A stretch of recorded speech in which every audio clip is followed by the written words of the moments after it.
Hola y bienvenidos a Mitos y Leyendas de Latinoamérica, un podcast de ABC Latino Media Network creado para todos aquellos amantes de la mitología, las historias y la fantasía. Aquí vas a conocer la esencia de nuestra amada América Latina. Comencemos. Hola, buenos días a todos y todas y bienvenidos a Mitos y Leyendas de Latinoamérica. Una vez más aquí con ustedes Mafi Malaver en compañía de mi amiga fiel Dora Inés Grosso García. ¿Cómo estás, Dora? Muy bien, muy feliz aquí contigo otra vez para contar a los oyentes todas estas cosas que han venido pasando. Bueno, aquí en Mitos y Leyendas de Latinoamérica, donde nos gusta contar y comentar todas estas historias que nos contaban nuestros abuelitos, nuestros papás, nuestras mamás, cuando estábamos pequeñitos y que de cierta manera influenciaron muchísimo en nuestras personalidades como latinos. Hay una que yo siento que todo latino, yo me atrevería a decir que todo latino conoce. Y bueno, yo había esperado un tiempito largo, ya habíamos visto muchos mitos y muchas leyendas diferentes y había esperado un poco para esta, que es yo creo que la más conocida, y es la leyenda de el coco. La leyenda del coco. Bueno, ahí dice que es el coco o el cucuy. En Colombia para nosotros es el coco. Y es una leyenda bien conocida y se le atribuye a todos los países de Latinoamérica con diferentes nombres, como se le puede decir coco, cucuy. Y es muy similar al boogeyman o el hombre de boogie aquí en los Estados Unidos. Ajá. Es un mito de una... Es algo amorfo que los papás, los abuelos, no sé, crearon para controlar un poco el comportamiento de los niños. Sí. Entonces, bueno, ¿qué te parece si la escuchamos y comentamos? Claro, excelente, excelente el coco. Sean todos ustedes bienvenidos al lado oscuro para ver la leyenda del coco. Así, el cucuy, así bien feo. ¡Oh, Dios mío! Para entender qué es el coco o el cucuy, debemos centrarnos en los orígenes de la misma leyenda. ¿Por qué y para qué existe la leyenda? El coco es un ser que gusta de asustar a los niños que no quieren dormir. Sus preferidos son aquellos que no obedecen o que se portan muy mal. Al coco le gusta esconderse en los cuartos de los niños mal educados, así como también en sus armarios, los cajones y debajo de la cama para poder asustarlos por la noche. Por eso yo siempre fui niño bueno, para que no se me apareciera el pinche coco, ¿verdad? Sin embargo, hay otro tipo de coco. No manches, o sea que hay otro más, no nada más es uno, que aparece en las noches que no hay luna. Este pone a los niños mentirosos en una bolsa para convertirlos en jabón. Cuando un niño hace algo indebido, debe pedir disculpas y aceptar su castigo. De lo contrario, recibirá la visita de El Coco. Esta es la única manera de salvarse de este malévolo ser. Tiene múltiples denominaciones, pero se trata del mismo tipo, que muchas veces ha sido causa de que los pequeños de la casa no pueden dormir.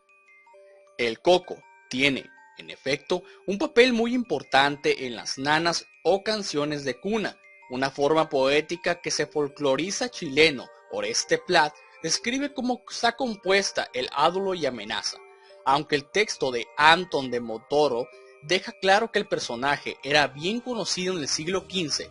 La nana más antigua sobre el coco que conozcamos es del siglo XVII y se encuentra en una obra dramática, El auto de los desesperados de la Virgen de Juan Sares, y dice así: esa nana de mis ojos, duerma y sosiegue, que la fe venga el coco si no se duerme.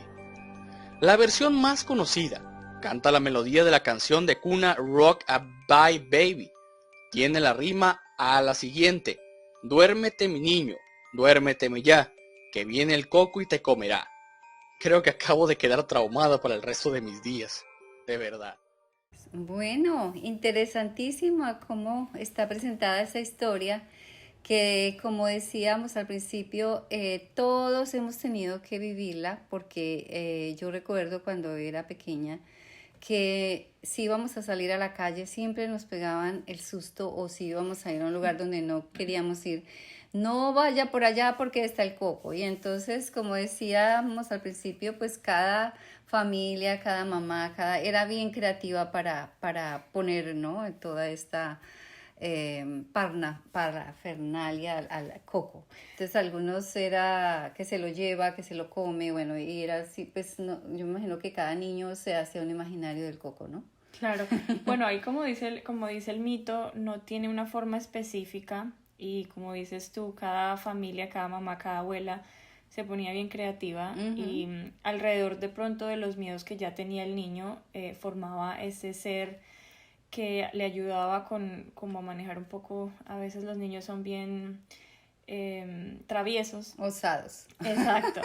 Y entonces era esa forma de asegurarse que no fueran niños maleducados o que escucharan a sus padres, como dices tú, para que no fueran a lugares que los papás no querían o que escucharan e hicieran caso y que si los mandaban a hacer algo lo hicieran en el momento, porque si no en la noche venía el coco y se los llevaba, lo asustaban, otros pues que el coco se los come. El coco vive, como escuchábamos ahí en la historia, debajo de la cama o en los cajones, en el closet. Y yo creo que todos estos son estos miedos que nos infundan de pequeños y por eso ya cuando estamos grandes empezamos que estamos en la casa y que en algún momento hablábamos antes, que estamos en la casa y es que escuchamos un ruido inmediatamente que se te viene a la mente. El coco. o algo que no tenga explicación, más que pudo haber sido el viento o cualquier cosa, pero nuestra mente viaja enseguida a esas historias de pequeños que nos contaban, ¿no? Y bueno, toda esa comparación de el coco y bueno, de la canción que cantaban, ¿no? ¿Te cantaban la canción? Sí, duérmete niño, duérmete ya, que viene el coco y te comerá. Es una canción linda, ¿no? O sea, si tú escuchas la rima y puede ser la canción para ayudarlos a dormir, pero el trasfondo de esa canción es un poquito... Claro. Oscuro. Lo que pasa es que, pues, obviamente era como una... todo lo que venimos de la cultura del control, de lo que hemos hablado de alguna manera, el control del querer que las personas tuvieran miedo para poderlos manejar, manipular. Entonces, eso venía desde el gobierno, de la cultura, de la política, de la economía y obviamente se filtraba en las familias y esa era la forma como se filtró en las familias. Y en algunas ocasiones hemos hablado de la función que tienen este tipo de personajes, ¿no? De mitos, de leyendas, que es de alguna manera también como poner... lo negativo o como ese yin yang, ¿no? Acuérdate, todo lo positivo del niño, la alegría, su alegría, entonces ponerle el toque de algo que lo afecte, porque no se logra que digamos la cultura en ese momento no lograba entender cómo el niño podría ser tan creativo y tener tanto dinamismo y todo eso. Querían como meterlo en un lugar para que los padres tuvieran tiempo, ¿sí? Entonces, y controlarlos, que esa era lo que la sociedad siempre ha pretendido con el niño. Y finalmente, pues, se refleja en el adulto cuando, pues, por cualquier cosa empieza a representar miedo, ¿no? Miedo a la oscuridad. Yo conozco adultos, mujeres y hombres que tienen miedo de la oscuridad. Aún adultos, ¿no? Aún ya sabiendo que no hay nada ahí, pero viene todo ese inconsciente que de alguna manera también se volvió un inconsciente colectivo de miedo a lo desconocido, miedo a algo que nosotros nunca hemos visto, miedo a algo y los imaginarios, ¿no? Hablábamos de los imaginarios. Entonces, por cualquier forma estaríamos también atrayendo energía negativa, ¿no? De todas maneras, el invocar ese tipo de seres también vienen, o sea, ya se ha comprobado que así como hay energías positivas de toda esta energía bella que irradia el ser humano, también el ser humano es capaz de irradiar esa energía negativa, que está ahí realmente, o sea, porque la crea el niño o porque la crea la familia o el adulto, y se va quedando en esos contextos, ¿no? Ya como psicóloga, tú como psicóloga holística, ¿tú crees que estas historias como el coco, por ejemplo, afecta en la vida adulta a la persona con sus relaciones interpersonales? de alguna manera lo que hace, cómo puede reaccionar frente a los problemas que tenga con su pareja o en el trabajo o incluso con sus mismos hijos cuando los está criando? Claro, el temor es algo que es un sentimiento, es una emoción que de alguna manera contamina, ¿no? Digamos que el ser humano tiene un modelo de emociones y el miedo o la parte de evitar algo tiene que ver con el sistema de mecanismo de defensa de protección. Más cuando le damos un contenido, como en este caso un contenido ideológico de miedo, de terror, de algo que me va a lastimar realmente, entonces es muy complicado que la persona de la noche a la mañana tiene que hacer un trabajo, un proceso, ¿no? Uh-huh. Eso no se trata de ser valiente ni de que yo ya soy grande y no creo en esas cosas, porque como decíamos, esos miedos aparecen cuando menos los esperamos, ¿no? Entonces vemos como personas tienen ataques de pánico o vemos como personas frente a situaciones que no reaccionan de manera como que jamás hubieran esperado reaccionar, precisamente porque el inconsciente evoca, y si se parece tanto la situación a la que ya vivimos, el niño interior que está resquebrajado por ese miedo reacciona. Uh-huh. Y en los adultos, lo que yo he visto y he evaluado con las familias es que esa misma tradición se le transmite al niño de generación en generación como forma de alguna manera de manipularlo, y no está correcto, porque la idea es que aceptemos el niño y le demos amor incondicional y le enseñemos a que vea el mundo bello, a que vea el mundo sin ningún transparente, ¿no?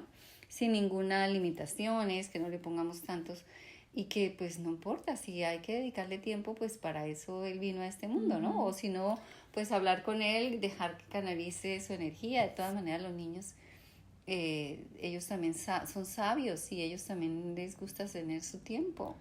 Yo creo que, o desde mi opinión personal, creo que el coco es uno de los mitos, es una de las historias más oscuras con las que crecimos en Latinoamérica. A nosotros nos da risa cuando empezamos a hablar del coco y ya todo el mundo lo ve como, ya nosotros siendo adultos lo vemos como algo gracioso porque en realidad nos identificamos con esto, pero si hablamos un poco más a fondo, personalmente creo que es una historia bastante oscura con la que crecimos, y es una historia que no refiere mucho a ese personaje que visual al que vemos y nos da miedo, sino es más psicológico, porque no es acerca de la forma del coco, si tú ves no tiene forma, sino que es lo que hace el coco, que es que te lleva, que se lo come, que etcétera, todo si te portas mal.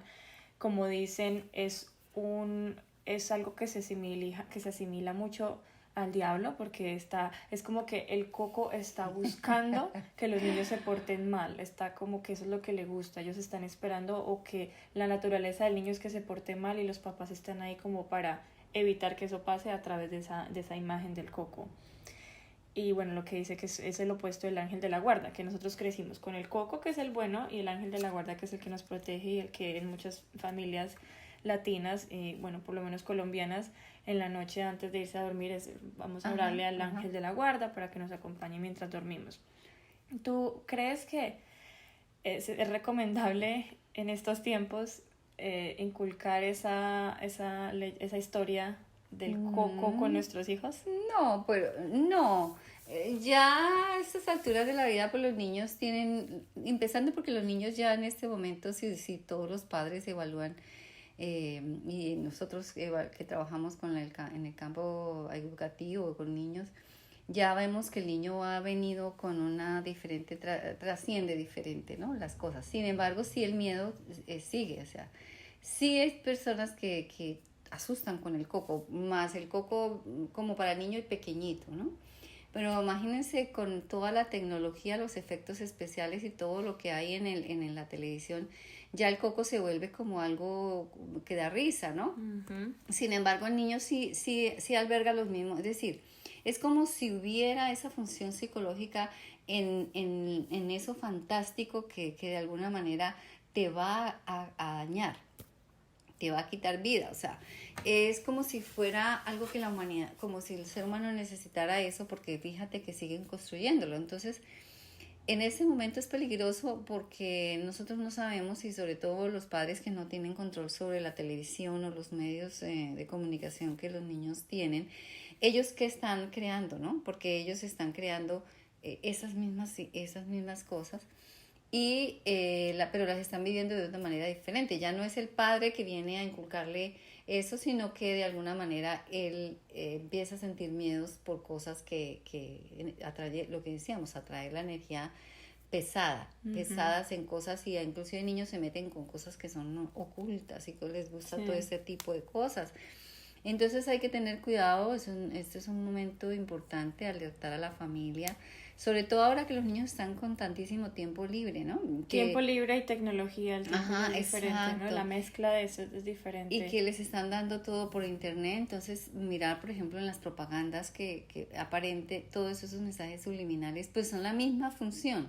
Vienen a inculcarles cosas, a cargarlos de cosas que de alguna manera los pueden estar afectando. Entonces sí es importante. Y bueno, hay una función también, digamos, no todo es negativo del coco, ¿no? El coco tiene una función, y es que cuando el niño quiere, cuando siente odio o rabia o le molesta algo de su mamá o de su papá, lo puede poner en el coco, ¿no? Como cuando hablábamos alguna vez de la bruja. Entonces también es importante que sepamos que así no la madre o el padre no maneja esa figura, el niño trata de buscar un ser al cual ponerle todos esos sentimientos horrorosos que de alguna manera todos tenemos, ¿no? Y que pues en la relación se puede manifestar. Entonces el niño lo que hace es desplazar un poco en esas imágenes de miedo, monstruos y todas estas cosas, ese ser monstruoso que ve en su padre, en su madre, cuando no puede, cuando siente que no puede con ese sentimiento, ¿no? Porque así una madre o un padre lo trate de ser lo mejor posible, siempre va a generar sentimientos de frustración en el niño o algo. Y algunos niños no tienen esa capacidad de entender, mi madre es una persona que se equivoca. Sí, o mi madre es una persona que se equivoca, mi padre también se puede equivocar, yo también me puedo equivocar, sino como se maneja el modelo de perfeccionismo, que seas juicioso, que hagas lo que tienes que hacer y ese tipo de cosas. Entonces el niño también quiere poner esa moral, ¿no? Y dependiendo de la edad del niño, la moral del niño es muy rígida. Entonces, como no puede poner esa moral porque ama tanto a sus padres, ellos son sus ídolos, ¿no? Y todo eso, entonces lo pone en el coco. Entonces es fácil poner todos esos elementos, y cuando pone todos esos sentimientos, el coco lo asusta. Sí, el coco lo asusta y siente miedo, no entra al closet, él empieza a hacer, a veces no hay una figura que le inculque, sino que él mismo crea sus imaginarios para poder de alguna manera sentir que hay algo que no le gusta de la vida, y lo pone ahí porque no hemos creado canales adecuados de comunicación, porque no hemos creado relaciones de amor recíproco, incondicional, donde te aceptan, así te equivoques, así hagas lo inadecuado, te puedes equivocar, esa es como la tarea, ¿no? Para los papitos que están escuchando este audio, o las familias o todos podemos orientar de que nos podemos equivocar, de que lo mejor es poder aceptar que hay sentimientos que son adecuados y otros que no son tan adecuados, y poderlos liberar, poderlos sanar, poder aceptar que esto no era lo correcto, y poder decir, sí, me equivoqué. No, el coco lo hizo. Sí, echarle la culpa a algún tercero, sino aceptar que somos seres humanos y enseñarle también eso a los niños, ¿no? Y que somos seres humanos, igual la mamá o el papá, vulnerables, todos nos podemos equivocar, y todos podemos aprender de esas equivocaciones. Exacto. Que es lo más importante. Bueno, aquí en ABC Latino, mitos y leyendas de Latinoamérica, normalmente estamos siempre como alentando a nuestros oyentes a que continúen con estas leyendas, estos mitos, para que toda esa tradición de nuestra cultura latina no se pierda, pero es importante que aprendamos a ver desde qué punto de vista es bueno y qué punto de vista es malo continuar con todas estas tradiciones. Bueno, me encantó hablar contigo sobre el coco. Ah, gracias. Y espero igual. que ustedes, los que están escuchando, se hayan sentido identificados y les haya parecido interesante este tema. Si tienen comentarios, si quieren contarnos sus historias, las leyendas o mitos de sus países, pueden comunicarse con nosotros a info@abclatino.net o nos pueden encontrar en las redes sociales, en Facebook, en Instagram como ABC Latino, una sola palabra. Bueno, muchas gracias. Nos vemos el próximo mes. Sí, bueno, muchas gracias a todos, que estén bien. Esto fue Mitos y Leyendas de Latinoamérica, un podcast creado por ABC Latino Media Network para transportarnos a través de los sonidos de Latinoamérica. Hasta la próxima.